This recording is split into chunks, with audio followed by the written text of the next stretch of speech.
Again, warm welcome to the one and only Jaya Kishori ji.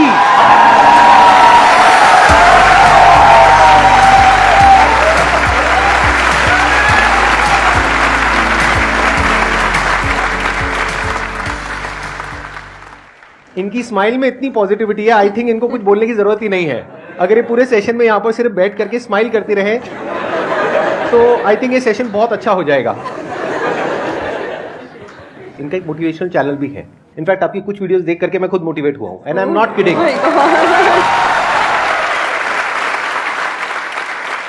तो मैं personally आप सबको रिकमेंड करूंगा कि एक बार आप जा करके देखिए इनकी जो मोटिवेशनल वीडियोस है, और आप सबको बहुत कुछ सीखने को मिलेगा और बहुत अच्छा लगेगा। Thank you so much. और आपसे इंस्पायर होकर शायद हमने चैनल खोला है। तो मुझे तो लग रहा है मुझे मिल गया उसका अवार्ड कि आप उसको देखते हैं और सुनते हैं। थैंक यू सो मच, बहुत बड़ी बात है ये। यूट्यूब पे या इंटरनेट पे देखना एक अलग होता है, और जब आप फिजिकली वो चीज़ को फील कर सकते हैं, एक्चुअली एक ऑरा होता है, एक वाइब होता है, वो आपको फेस टू फेस ही मिल सकता है।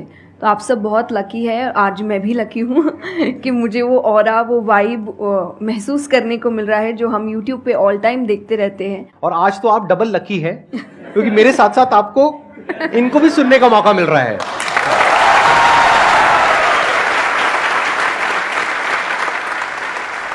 आपके मन में जो भी क्वेश्चंस है, जैसे भी क्वेश्चंस है, आप इनसे पूछ सकते हैं। First of all, thank you very much for giving me this opportunity.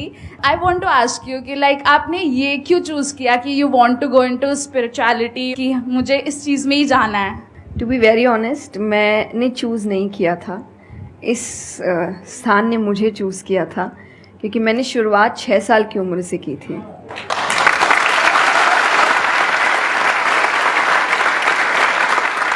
उसमें आपको पता ही नहीं होता है कि करियर क्या होता है, काम क्या होता है।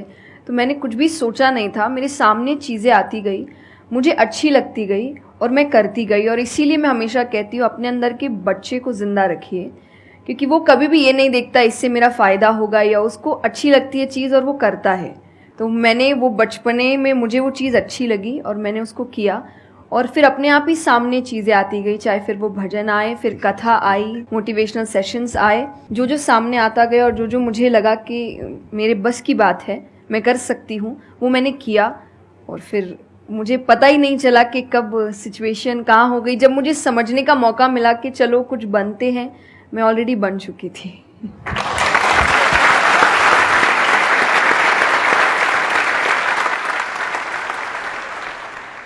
मेरा क्वेश्चन कंसंट्रेशन पावर को लेके है, या दूसरी तरह से बोल सकते हैं अवेयरनेस को लेके। जैसे किसी भी काम पे जो ध्यान लगाने की कैपेबिलिटी होती है वो डिफर करती है पर्सन टू पर्सन। मुझे पूछना था क्या कोई इसका बायोलॉजिकल बेसिस भी है, या सिर्फ प्रैक्टिस पे डिपेंड करता है कि किसी की प्रैक्टिस थोड़ी कम है और किसी की ज़्यादा? कई ऐसे एक्सरसाइजेज है जो आपको हेल्प करती है कंसंट्रेशन के लिए। तो जो मैं एक्सरसाइज फॉलो करती हूँ वो लिसनिंग प्रैक्टिस है, कि मैं सोने से पहले या सुबह उठ के कुछ देर 5 मिनट्स 10 मिनट्स मैं बिल्कुल शांत माहौल में और मैं साउंड सुनने की कोशिश करती हूँ। और ऐसा माना जाता है कि जिस दिन आपको 5 से ज़्यादा साउंड सुनने लग जाए, और 5 का मतलब हुआ कि ऐसा नहीं कि आपके घर में टीवी और मिक्सी और सब चल रहा है तो आप कहे कि अरे भाई 5 साउंड सुनाई दे दिए, नहीं। जब शांति हो तो वो एक बहुत अच्छी प्रैक्टिस है जो आपके दिमाग को हेल्प करती है किसी एक चीज़ पर ध्यान लगाने के लिए। तो आप ऐसे कंसंट्रेशन पावर के एक्सरसाइजेज होती कर सकते हैं, और जो मैं करती हूँ मैंने आपको बताया, मैं रोज़ करती हूँ। अभी तक मैं 3 से आगे बढ़ी नहीं हूँ, लेकिन आई होप जल्दी 5 आवाज़ों से ज़्यादा सुनाई देने लग जाए।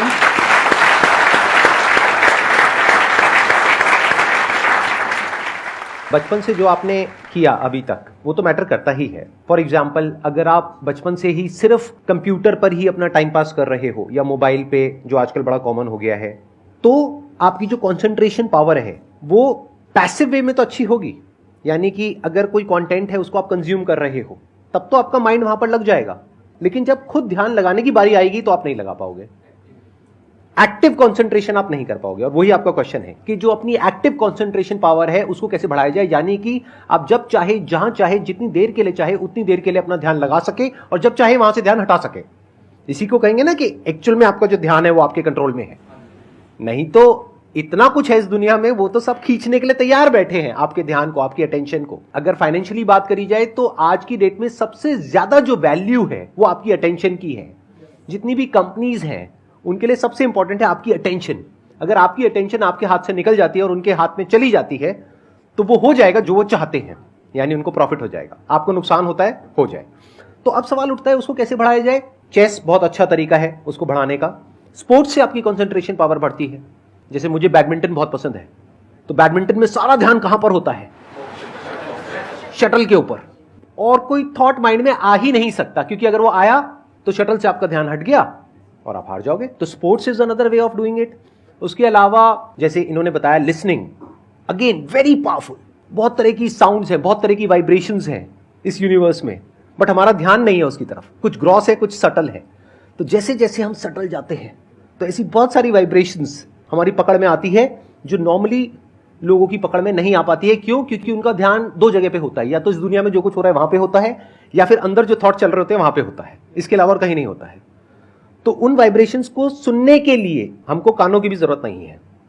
इवन विदाउट योर ईयर्स, अपने कान बंद करके भी आप सुन सकते हो उन साउंड्स को। तो शुरुआत वहां से करो, धीरे धीरे आप देखोगे आपका जो ध्यान है वो आपकी पकड़ में आने लग जाएगा।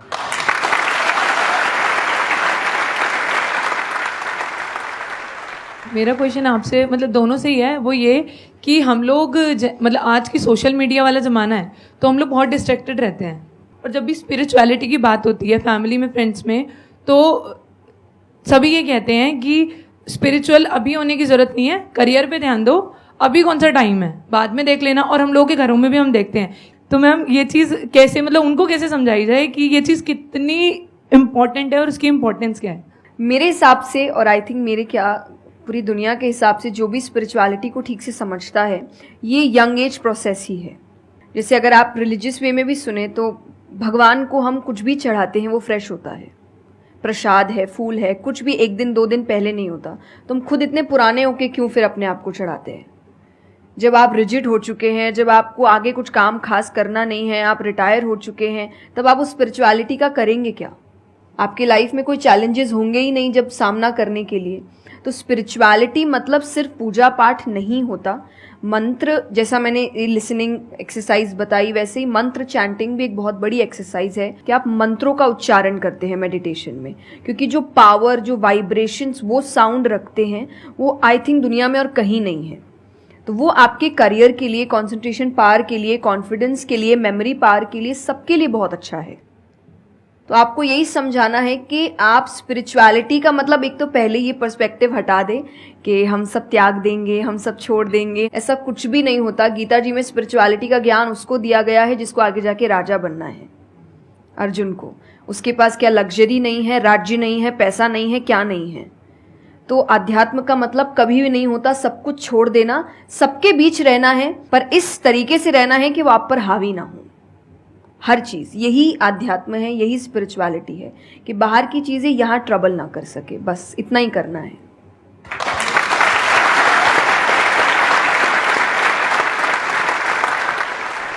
अर्जुन कह रहा है कि क्या मैं सब कुछ छोड़ छाड़ के चला जाऊं?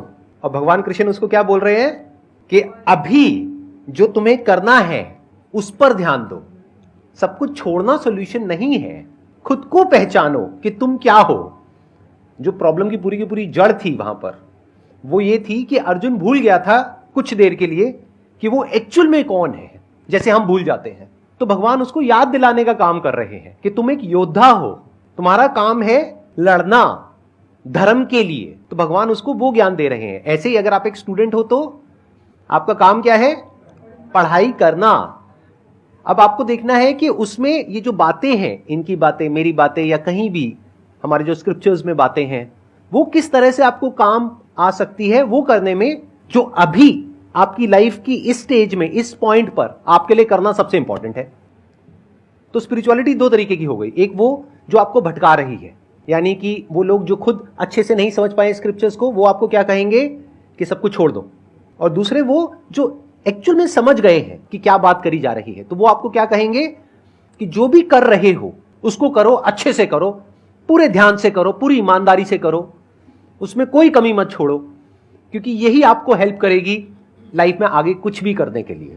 अगर आज आप अपने काम को ढंग से नहीं कर पा रहे, तो कल अगर स्पिरिचुअलिटी में आपको कोई इंक्वायरी करनी है, स्क्रिप्चर्स को समझना है, क्या वो आप ईमानदारी से कर पाओगे? आप अगर अपना काम ठीक से कर रहे हैं, आपके इंटेंशंस अच्छे हैं, आप ऑनेस्ट हैं, आप पेशेंस रख रहे हैं, आप स्पिरिचुअल हैं, तो इसीलिए आपको बस अपना काम जो उन्होंने सही कहा एकदम ठीक से ईमानदारी से करना है। क्योंकि अगर यहाँ ईमानदार नहीं, क्योंकि जो आपका काम है, तो फिर कहीं और तो ईमानदारी की फिर बात ही क्या कर सकते हैं हम। मैम मेरा आप दोनों से ही है मेरा क्वेश्चन कि रियल फ्रेंडशिप का एसेंस आज खोते जा रहा है।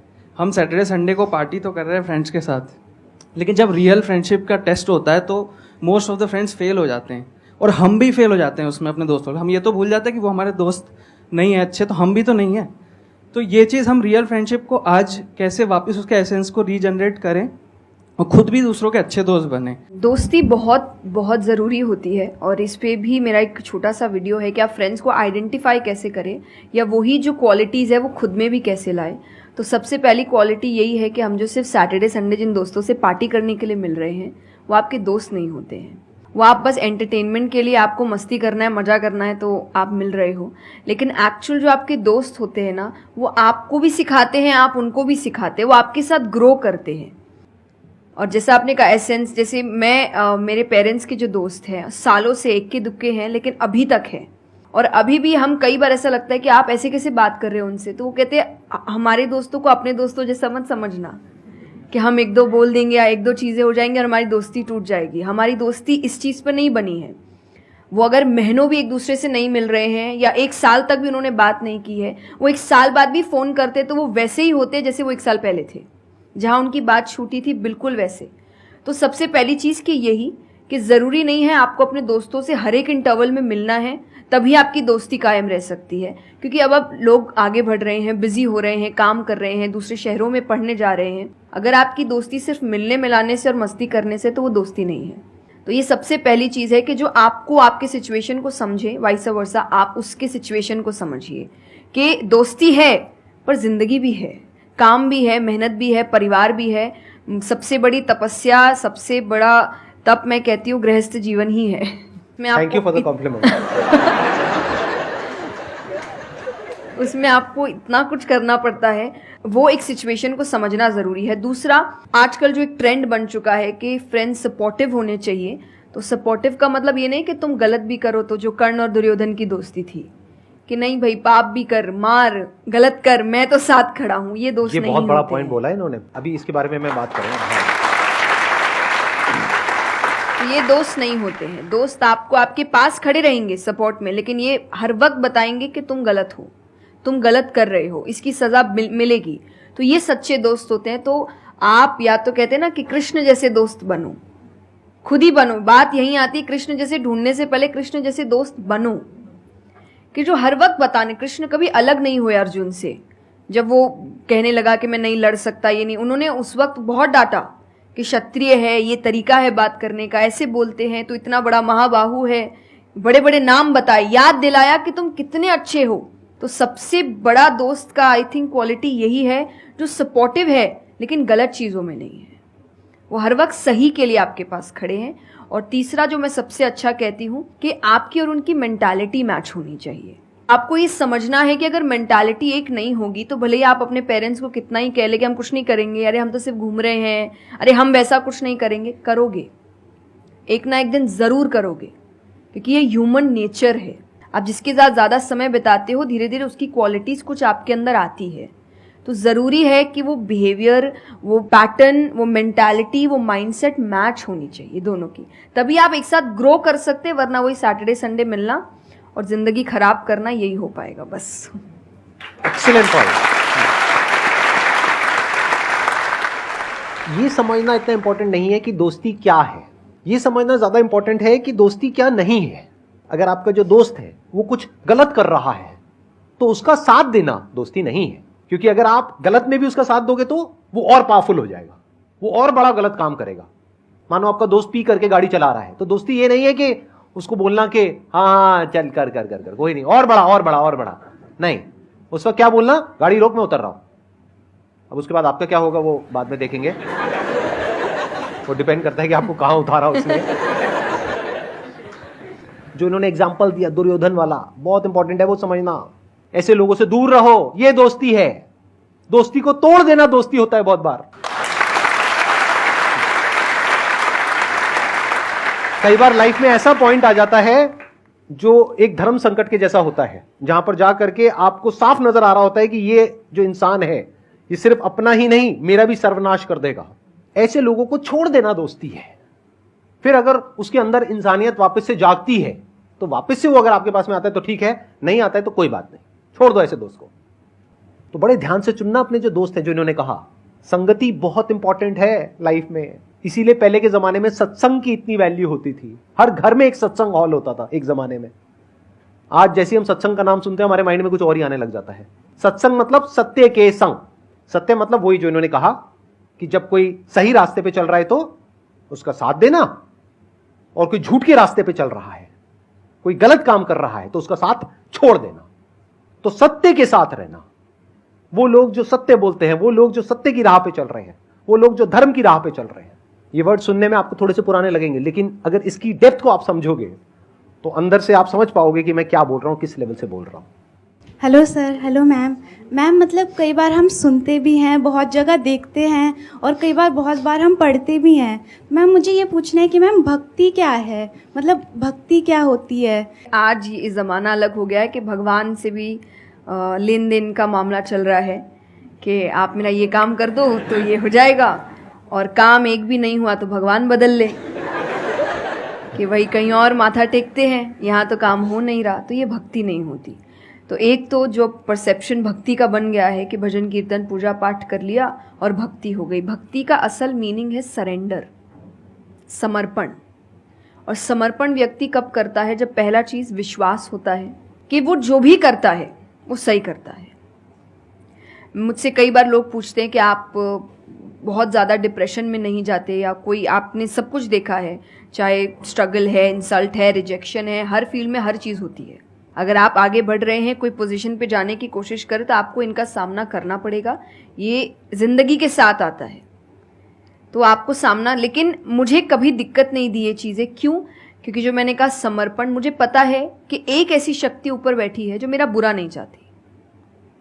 तो कई बार बुरी चीज़ें भी मेरी ज़िंदगी में हो रही है, मुझे पता है वो मेरे अच्छे के लिए है क्योंकि वो कर रहा है। तो ये समर्पण, ये भक्ति है। तो ये आपको हारने नहीं देती। क्यों हारेंगे आप? क्योंकि आपको पता है ना कि वो हारने देगा नहीं।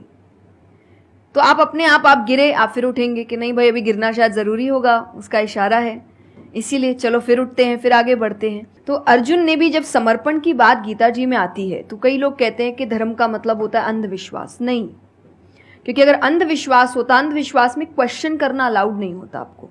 गीता अगर सिर्फ भगवान की बात होती तो 2 पन्ने में खत्म हो गई होती। ये दोनों के बीच की बात है जिसमें अर्जुन ये जानते हुए कि सामने कौन खड़ा है, क्वेश्चन करने के तो कोई सवाल ही नहीं था वहां पर कि भगवान लड़ने बोल रहा है, क्या क्वेश्चन करना, पर उसने कंटिन्यूअसली क्वेश्चंस किए हैं। पर उसका भी नाम आया था समर्पण, कि वो समर्पित होकर क्वेश्चन कर रहा था कि ये जो खड़ा है ये मेरे हर सवाल का जवाब जानता है, ये मुझसे कभी कुछ गलत काम नहीं कराएगा। लेकिन इसका मतलब ये नहीं कि मैं अपनी जिज्ञासा बाहर नहीं निकालूंगा, मैं अपने क्वेश्चंस पूछूंगा। तो भक्ति का अर्थ यही होता है कि पहला निष्काम होता है। क्या फ़ायदा मत ढूंढिए कि मेरा काम नहीं हुआ तो भगवान है ही नहीं। भाई भगवान कहाँ है? भगवान होते तो ऐसा होता क्या? वो तो इंसान है इसीलिए ऐसे हो रहे काम। भगवान ने तो सबको देखे, बच्चा तो मासूम ही होता है, बड़े होके खराब हो जाता है। कोई बच्चा गलत आपने देखा है क्या? छोटा सा बच्चा ही डॉन बनने के बारे में सोच रहा है, वो तो बच्चा ही होता है, मासूम होता है, सच्चा होता है। तो भगवान इसलिए कहते बच्चे भगवान का रूप है, क्योंकि वो एकदम प्योर होते हैं। बड़े होने के बाद हम काम खराब करते हैं और नाम फिर हम भगवान का देते हैं, क्योंकि हमको इल्ज़ाम लगाने के लिए लोग चाहिए। ये फेलियर्स के लिए भी, आप फेलियर्स के लिए भी हम कहते हैं मेरा काम अच्छा नहीं था, मेरा समय अच्छा नहीं था, मुझे पेरेंट्स ने सपोर्ट नहीं किया, मेरे पास ये नहीं था। वरना अगर देखा जाए इन्हीं सिचुएशन में कई लोग हैं जो काम करके आगे बढ़ जाते हैं। तो करने वाला तो कर लेगा, नहीं करने वाला इल्ज़ाम लगाएगा। तो वो इल्ज़ाम अभी हमें ऐसे दिखता है एक ऐसा कोई है जो सामने तो खड़ा नहीं है, भगवान लगाओ इल्ज़ाम। एक फोटो है ना इंटरनेट पे कि भगवान खड़े, छोटी बच्ची खड़ी है, छोटी बच्ची के हाथ में एक टेडी बेयर है, तो भगवान वो मांग रहे हैं और वो बच्ची बोली मुझे बहुत अच्छा लगता है, मुझे नहीं देना। उसको नहीं पता कि भगवान के पास पीछे एक बड़ा सा टेडी बेयर रखा है और भगवान उसको कह रहे कि बस दे दो और मुझ पे विश्वास रखो कि वो दे दो छोटी चीज जो तुमसे आपको वो बुरी लग रही है उस वक्त कि मेरे साथ गलत हो गया या मेरा छोटा काम नहीं हुआ, मैंने तो इतनी पूजा की थी, इतना काम किया था। शायद तुम उस काम के लिए नहीं बने हो, तुम और बड़े चीज के लिए बने हो। तो निष्काम क्या है कि आपकी भक्ति निष्काम है, स्वार्थ से नहीं बनी है, तो भक्ति आगे बढ़ेगी। दूसरा सरेंडर, कि मेरे हर सवाल का उत्तर सिर्फ उसके पास है। तो ये दो चीजें भक्ति बनाती है।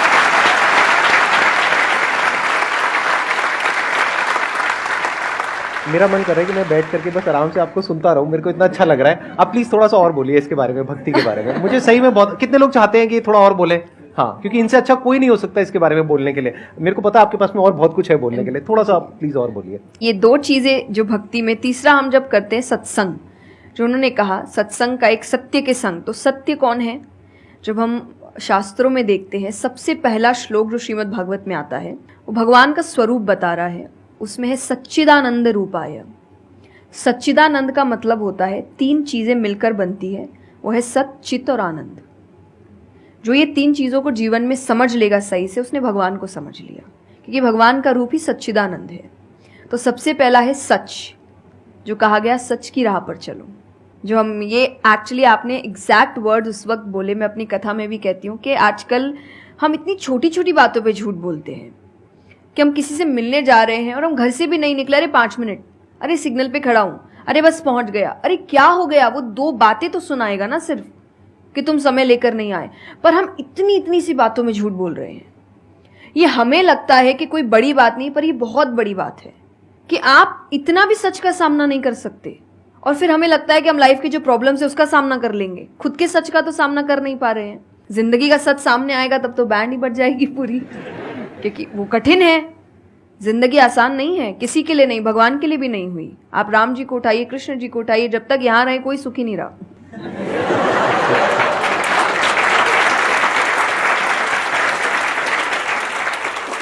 तो सुखी तो कोई नहीं रहा यहाँ पर। आपको सुख खुद ढूंढना पड़ता है, आपको अपना जीवन खुद निकालना पड़ता है अपने चॉइसेस को लेकर। तो इसीलिए पहला सत है। दूसरा चित है, अवेयरनेस। हम अवेयर नहीं है चीज़ों को लेकर, हम इग्नोर करते हैं। अवेयरनेस और इग्नोरेंस ये ऑपोजिट्स हो गए कि आप कोई भी चीज़ आपको समझ नहीं आ रही है, नहीं है। मैं अधिकतर नास्तिक लोगों को आप देखिए, उनको अगर पूछे ना भगवान को मानते हैं, तो उनके पास एग्जैक्ट रीजंस नहीं होते कि क्यों नहीं मानते। बस नहीं है, दिखा नहीं, मुझे नहीं दिखा तो नहीं है। तो तुम्हें तो बहुत चीज़ें नहीं दिख रही। मेरे पापा, इस पर मैंने एक बार से क्वेश्चन किया था कि बोले तो पापा कैसे जवाब दे? तो पापा बोले उनको पूछना उन्होंने अपने परदादा को देखा था। देखा तो नहीं होगा,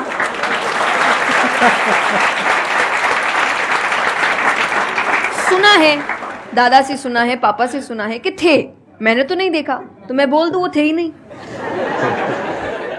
कुछ तो सच्चाई होगी, उसको ढूंढने की कोशिश करो। मैं धर्म के लिए हमेशा कहती हूं कि आपको ढूंढना पड़ेगा। भगवान, मेरे पापा ने मुझे एक बात कही थी, भगवान मानने की चीज है, जानने की नहीं। जानना क्या होता है? पहले इस्तेमाल करे फिर विश्वास करे।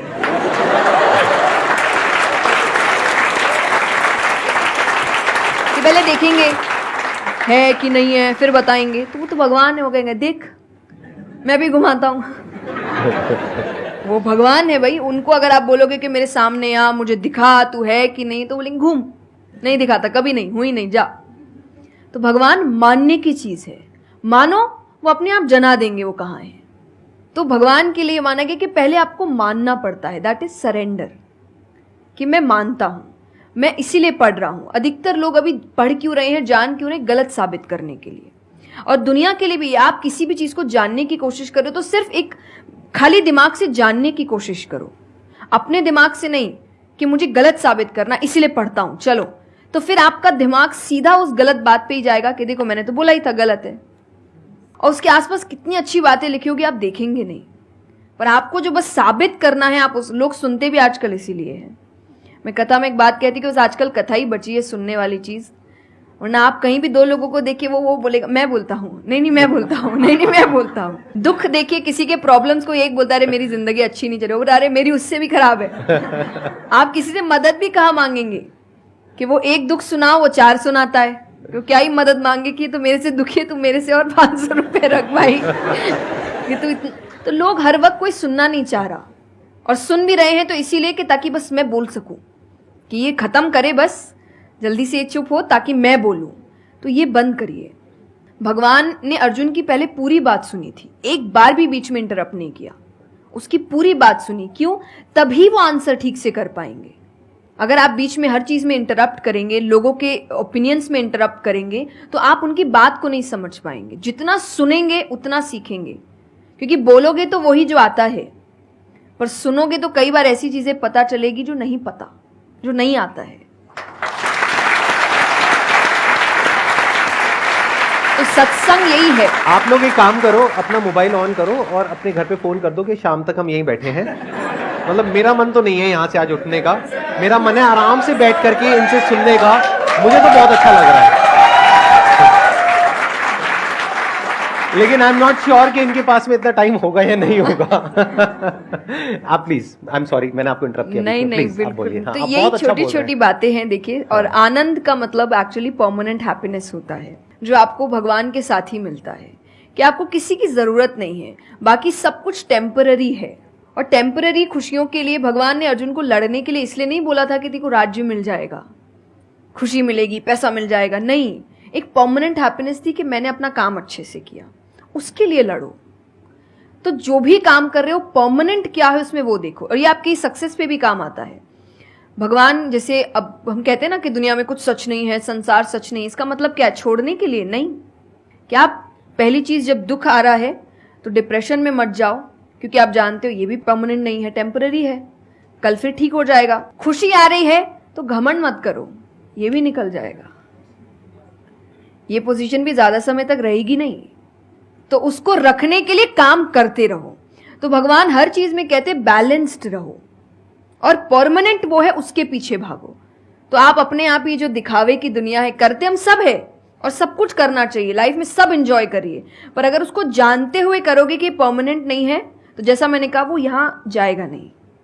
जैसे एक पक्षी है, आप पेड़ पे उसको बैठा दो और फिर जिस ब्रांच पे वो बैठी उसको काटने लगो, और जब तक ब्रांच नहीं गिरेगा वो नहीं हटेगी, क्योंकि उसको ब्रांच पे भरोसा है ही नहीं। उसको पता ये रहेगा ना, उसको अपने पंखों पे है कि वो जैसे ही गिरेगा मैं उड़ जाऊंगी।